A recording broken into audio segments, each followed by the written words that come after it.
নয়, city, Dhaka city কর্পোরেশনে 2022 সালে এক বছরে বিয়ে ভাঙছে 13,288টা। চট্টগ্রামে বিয়ে ভাঙছে 7,500 সিটি কর্পোরেশন।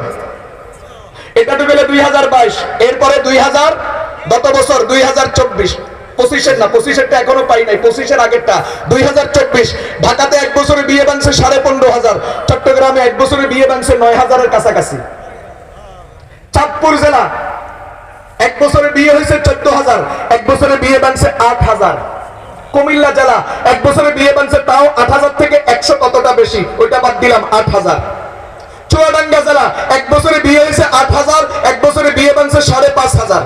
গাজীপুর জেলা এক বছরে বিয়ে হয়েছে 20,000, এক বছরে বিয়ে ভাঙছে 10,500। গাজীপুরের কালিয়াকৈর এক বছরে বিয়ে হয়েছে 1200, এক বছরে বিয়ে ভাঙছে 1700।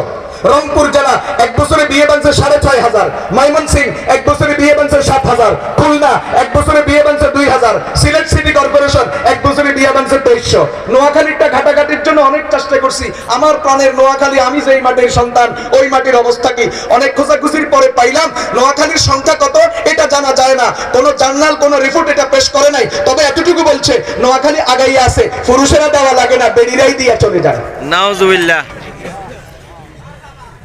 এই জন্য বলছিলাম ঢাকা চট্টগ্রামের পরে নোয়াখালী 3 নম্বরে আছে। আরো মজার কথা শোনাই, বাংলাদেশে নারীদের পক্ষ থেকে নারী কর্তৃক স্বামীদের বিরুদ্ধে যৌতুকের মামলা, নির্যাতনের মামলা, ভালো করে শুনেন, শারীরিক মানসিক নির্যাতনের মামলা, যৌতুকের মামলা নারীদের পক্ষ থেকে স্বামীদের বিরুদ্ধে পুরো বছরে লাখের উপরে মামলা হয়। এক বছরে মামলা লাখের উপরে হয়। ভালো করে শুনেন, এখানে জনপ্রতিনিধি যারা আছেন, পঞ্চায়েত যারা আছেন, সালিশ দরবার যারা করেন, মুফতি সাহেব যারা আছেন, যারা তালাকের ফতোয়া